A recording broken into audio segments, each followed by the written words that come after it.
ব্যবসা বাণিজ্যের চ্যালেঞ্জ মোকাবেলায় ব্যবসায়ীদেরও মানসিকতার পরিবর্তন করতে হবে বলে জানিয়েছেন প্রধানমন্ত্রীর বেসরকারি শিল্প ও বিনিয়োগ উপদেষ্টা সালমান এফ রহমান।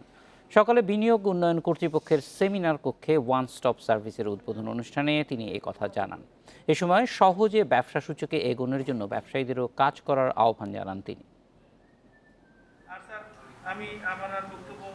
ব্যবসা সহজ করতে ব্যবসায়ীদের জন্য 2018 সালে ওয়ান স্টপ সার্ভিস চালু করে বাংলাদেশ বিনিয়োগ উন্নয়ন কর্তৃপক্ষ BIDA.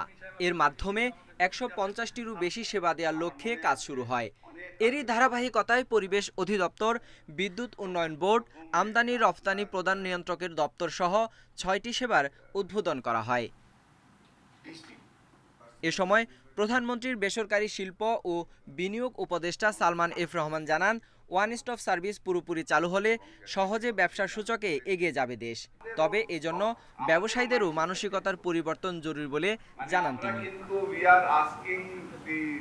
Government that they should change their mindset, but I think আমরা যারা ব্যবসায়ীরা আছে আমাদেরও কিন্তু মাইন্ডসেট চেঞ্জ করার একটা সিরিয়াস প্রয়োজন। এখানে যে বিজনেস লিডারশিপ আছে, আমি মনে করি আমাদেরও একটা সিরিয়াস আপনাদেরও কাজ আছে, দ্যাট এখানে to get this make sure that আপনার রেসপন্সিবল বিজনেস আমরা যেন করতে পারি।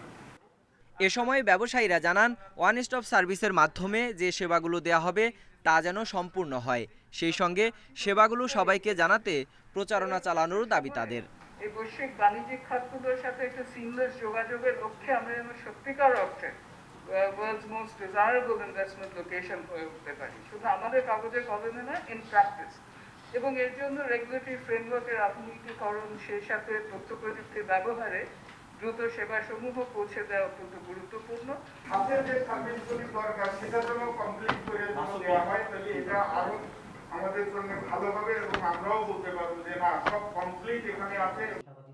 ওয়ান স্টপ সার্ভিসের আওতায় 40টি সংস্থার সঙ্গে সমঝোতা চুক্তি সই করেছে বিনিয়োগ উন্নয়ন কর্তৃপক্ষ। এরই মধ্যে 8টি সংস্থার 41টি সেবা দেয়া শুরু হয়েছে। Sohel Rana, independent news, Dhaka.